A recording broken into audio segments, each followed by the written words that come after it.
नमस्कार, मैं हूं आपके साथ ईशा नेगी और आप देख रहे हैं न्यूज नेशन। कर्नाटक हिजाब मामले पर आज सुप्रीम कोर्ट ने याचिकाकर्ताओं की ओर से पेश वकीलों से कई तीखे सवाल पूछे। अब कोर्ट ने कहा कि क्या स्कूल कॉलेज में छात्र छात्राओं को अपनी मर्जी के मुताबिक कुछ भी पहनने की इजाजत दी जा सकती है? क्या उन्हें मिनी मिडी या फिर कुछ भी पहनकर आने की छूट दी? दरअसल कोर्ट ने क्या कहा है, आइए आपको विस्तार से बताते हैं। दरअसल कोर्ट ने कहा है कि हर व्यक्ति की अपनी धार्मिक परंपराओं के पालन का अधिकार होता है। आपको भी हिजाब या स्कार्फ पहनने का अधिकार हासिल है, लेकिन सवाल यह है कि क्या तयशुदा ड्रेस कोड वाले शैक्षणिक संस्थान में इस अधिकार का दावा किया जा सकता है? सरकार आपको पढ़ने से नहीं रोक रही है, वो सिर्फ स्कूल की वर्दी में आने के लिए बोल रही है।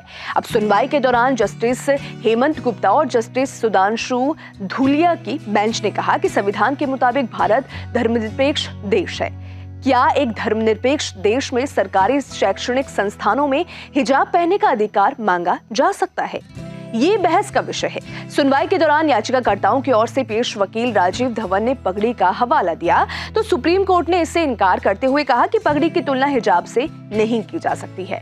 राजीव धवन ने कहा कि जब ड्रेस कोड भी है, वहां पगड़ी पहनने की इजाजत है। खुद सुप्रीम कोर्ट के कोर्ट नंबर 2 में पगड़ी पहने जज की तस्वीर लगी हुई है। इस पर जस्टिस हेमंत गुप्ता ने कहा और उन्हें टोकते हुए कहा कि पगड़ी सिर्फ धार्मिक पोशाक नहीं है। मेरे दादा वकालत की प्रैक्टिस करते हुए इसे पहना करते थे, तो पगड़ी को सिर्फ धर्म से नहीं जोड़िए। सुनवाई के दौरान वकील संजय हेगड़े ने चुन्नी का उदाहरण देते हुए कहा कि ड्रेस केस में चुन्नी की इजाजत हो सकती है तो हिजाब की भी हो सकती है। इस पर कोर्ट ने कहा कि दोनों की तुलना मत कीजिए। चुन्नी सिर्फ कंधों को ढकने के लिए होती है और सिख लड़कियां गुरुद्वारे में सर ढकने के लिए इसका इस्तेमाल करती है। सुनवाई के दौरान याचिकाकर्ताओं की ओर से पेश संजय हेगड़े ने दलील दी कि कोर्ट के सामने सवाल ये है कि क्या किसी को खास तरह की पोशाक पहनने के चलते शिक्षा के अधिकार से वंचित किया जा सकता है? क्या आप किसी को धार्मिक पोशाक पहनने के चलते आप किसी को पढ़ने से रोक सकते हैं?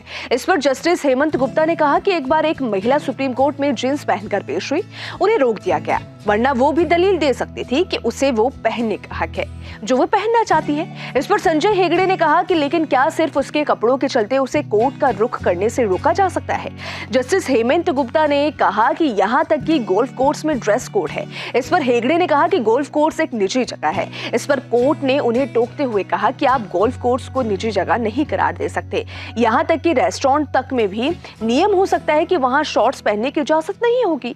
हेगड़े ने कहा कि लेकिन ये सवाल शिक्षा के अधिकार से जुड़ा मसला है जिसके लिए हम सब टैक्स अदा करते हैं। इस पर कोर्ट ने टोकते हुए कहा कि सिर्फ 4% लोग टैक्स अदा करते हैं। तो यहाँ आपने देखा कि कितनी बहस हालांकि छिड़ी हुई है एक पोशाक को लेकर।